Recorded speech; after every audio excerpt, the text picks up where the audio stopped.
சொந்தங்களே இன்னைக்கு நம்ம வீட்டுல என்ன சமைக்க போறோம்னா துவரம் பருப்பு ஊற போட்டு அதை அரைச்சு உருண்டை பிடிச்சி கத்திரிக்காய் போட்டு தான் நம்ம குழம்பு வைக்க போறோம். இப்போ குழம்புக்கு தேவையான எல்லா பொருட்களையும் நம்ம ரெடி பண்ணி எடுத்துக்கிட்டாச்சுங்க. இப்போ குழம்பு வைக்கிறக்காண்டி சட்டி அடுப்புல வச்சுக்கிறோம். எண்ணெய் சூடாச்சுங்க. கடுகு உளுந்து வெந்தயம் போட்டுக்கிறோம். ரெண்டு கருவேப்பிலை போட்டுக்கிறோம். சின்ன வெங்காயம் சேர்த்துக்கிறோம். ரெண்டு பச்சைக்காய் சேர்த்துக்கிறோம். வெள்ளைப்பூடி சேர்த்துக்கிறோம். சின்ன வெங்காயம் நம்மளுக்கு நல்லா வதங்கிட்டு தக்காளி சேர்த்துக்கிறோம். தக்காளி வெங்காயத்தோட நம்ம கத்திரிக்காயும் சேர்த்துக்கிறோங்க. இதோட நம்ம அரைச்சிருக்க தேங்காயும் சேர்த்துக்கிறோங்க. மஞ்சத்தூளும் மிளகாத்தூளும் சேர்த்துக்கிறோங்க.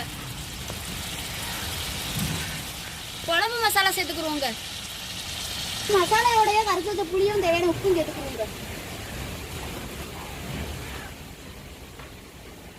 குழம்பு நம்மளுக்கு நல்லாவே கொதிச்சு வத்தி வந்துருச்சுங்க. இப்போ துவரம் பருப்பு உருண்டையை நம்ம போட்டுக்கிறோம். சொந்தங்களே நம்மளுக்கு குழம்பு ரெடி ஆயிடுச்சுங்க. இறக்கி வச்சு சாப்பிடலாம்.